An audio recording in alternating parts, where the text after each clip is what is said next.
I've met people that have had open heart surgeries, but it's a direct correlation to their arthritis. But we'll talk about heart disease, but we won't talk about arthritis. So we're at a point here that as we become an aging population, we know that the baby boomers are now on the threshold that it is going to explode arthritis as a condition and only increase in its capacity. Over 50 million people in this country have a doctor diagnosis of arthritis. And from Albany to Buffalo, 600,000 people. Now, what are some of the symptoms of arthritis? Well, you know, it's interesting. Arthritis can come on gradually, but it can, overnight, you can have a change in something. Redness, swelling, pain in a joint area that you might have for maybe a week or two, fatigue, fever. If you're really noticing that, but just really feel the difference in your body. I was talking to someone not too long ago, and she was saying that she was climbing the Eiffel Tower. And she said, I'm in the prime of my life, and all of a sudden I bent down and my knee gave out. And I felt this incredible pain in my knee. And when I came back, I went to the doctor, and I have arthritis. And she said, you could have blown me away because I'm an active individual. And that really is a misnomer, a myth that when people think of arthritis, they think of someone elderly, frail. Mm-hmm. And it's far from the truth. My understanding is that arthritis is an inflammation of the joints. Absolutely, absolutely. And we have to really seriously remember it is an autoimmune disease, which then can correlate to other autoimmune conditions. So fibromyalgia. What's your definition of an autoimmune disease? Well, my definition of an autoimmune disease is that really it can be taken to another level. So such as arthritis can be and is associated with fibromyalgia. It is associated with psoriasis, which is other autoimmune conditions. Diabetes as well. There is a direct correlation between arthritis and diabetes. So, but yet, I go back to, we'll talk about the diabetes, but we won't talk about the arthritis. So for me personally, this is a commitment that I take on very strongly because it has impacted my family. I have a mother that has psoriatic arthritis, and back in her 40s, she was diagnosed with psoriasis, and then psoriatic arthritis, and now diabetes. And in the last 20-some years, I've seen this condition really take a different hold of her. She is disfigured in her hands, and the pain level is so bad that at night she has severe insomnia.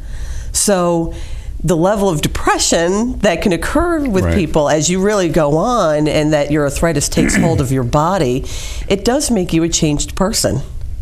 What are the causes of arthritis? Well, it can be hereditary. Okay. You know, so I really look at arthritis within my own family. I recognize my own body if something is happening to, and I talk to my doctor about it. So hereditary has a big factor to that. Sports injuries in relation to osteoarthritis is a huge factor to arthritis. And then obviously your health, your nutrition, your wellness, how you take care of your own body. Does that bring on the onset sooner rather than later? It could be really a combination of things. Is there anything you can do, and you kind of alluded to it through diet or environment that will help prevent one from getting arthritis? Yeah, we got to talk about mobility. It hurts. Arthritis hurts. There's no doubt about it. But you have to move. It's really important to maintain your weight level, your nutrition. When we talked about autoimmune, what about nutrition and celiac? Wheat products, could that flare different types of arthritis? It could compound it, absolutely. So really looking at nutrition. Arthritis is not a one-size-fits-all disease. There's 100 different forms of arthritis. And so you really have to work with your doctor in a combination of what works well for you, whether it be medication, exercise, nutrition, and mental health support as well. I understand sleep and exercise are very important aspects of a lifestyle that would go towards preventing one getting arthritis? Well, you know, if arthritis, you don't know when arthritis may occur in your lifetime. They're working very diligently on the research side to really understand the disease, and And also, when you think about like heart disease and cholesterol, that's how they're working with arthritis, is a biomarker to say, what is that biomarker to help us predict when arthritis is going to occur for somebody. So for someone who, yes, if you know that you have a family history of arthritis, then you do want to talk to your doctor about that and then work out, again, that plan. But sleep and nutrition would be one of the key steps that you could take proactively towards maybe the onset of arthritis. But again, Joe, I have met people, a woman in her 20s, her rheumatoid arthritis after the birth of her child. Wow. Because of the hormone levels. And women with rheumatoid arthritis actually feel great during pregnancy because the hormones themselves help alleviate some of the pain level. And that does compound sometimes for women to get diagnosed. When I was a little kid, I remember my grandmother hollering. I think she died when I was like 6 or 7 years of age, but she had arthritis, and I remember her hands were like this. And my grandfather, they lived on the second floor of a house over in Rensselaer, would have to carry her up and down the stairs, so she couldn't get out that often. And the prominent Monsignor Glavin of Rensselaer would come and give my grandmother communion. But my understanding is, but I'm sort of getting the impression from you, was that arthritis research had gotten people past that, but it sounds like you were talking about your mom and others that some people are still that way. Oh, absolutely. Wow. Absolutely. And it depends upon the severity of the arthritis.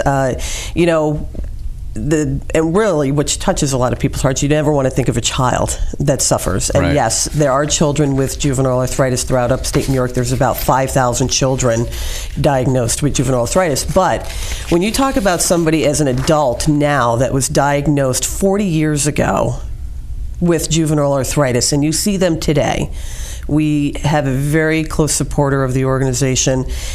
And you see her, she cannot raise her hand above here. She has to stand constantly. She cannot sit.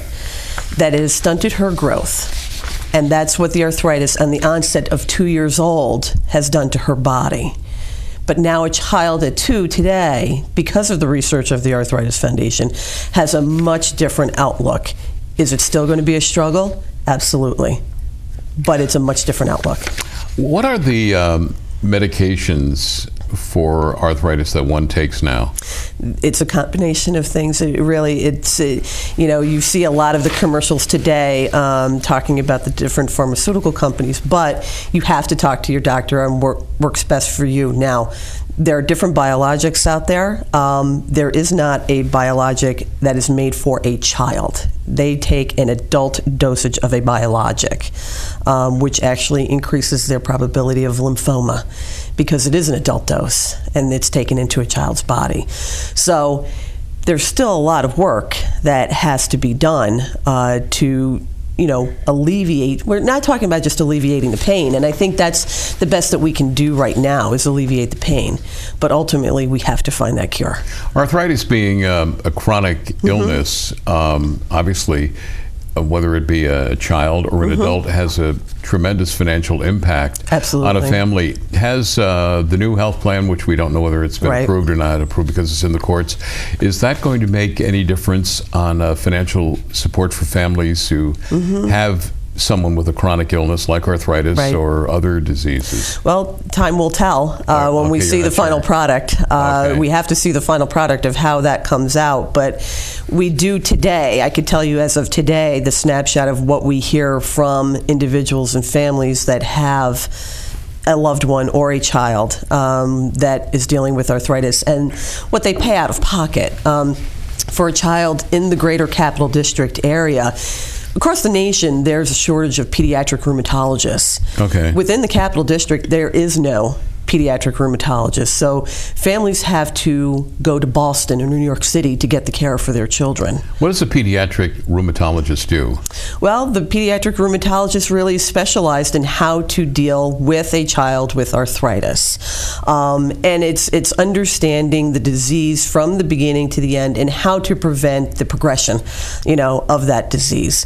So in speaking with a mom this morning, you know, she was talking about going to Boston and the arthritis in her child's body is under control, but because of a horrible winter, this child had a horrible winter. She has to put on braces now for the spring and summer months. When she moves, and there's the key word, when she moves.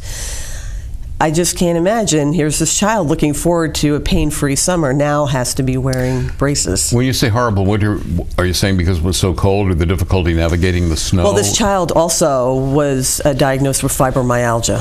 So the cold Which compounds. fibromyalgia is? Fibromyalgia is a condition of nerve endings that are basically overextended. They're on fire, basically. That you feel constant pain at your nerve endings, and so the cold really does compound that feeling, that sensation. So during the winter months, that's why people say with arthritis they go to more of a dry, warmer climate. Right. During a moisture-filled winter month, it does make the arthritis and the fibromyalgia worse. Okay, and so this kid's in a tough situation. I got to tell you something. This kid, her dream is to go to Harvard and find a cure for arthritis. What is osteoarthritis? It's the most common known of arthritis. Most people have a form of osteoarthritis. Actually, I talked about my mother having psoriatic. My stepmother and my mother-in-law both have osteoarthritis. And so these are more compound, like within the knee. That's where you more commonly think of osteoarthritis. So it does impact. We've actually funded $400 million in research since 1948 when the Arthritis Foundation started, and $140 million has gone towards osteoarthritis because it is the biggest impact when you talk about the field of arthritis.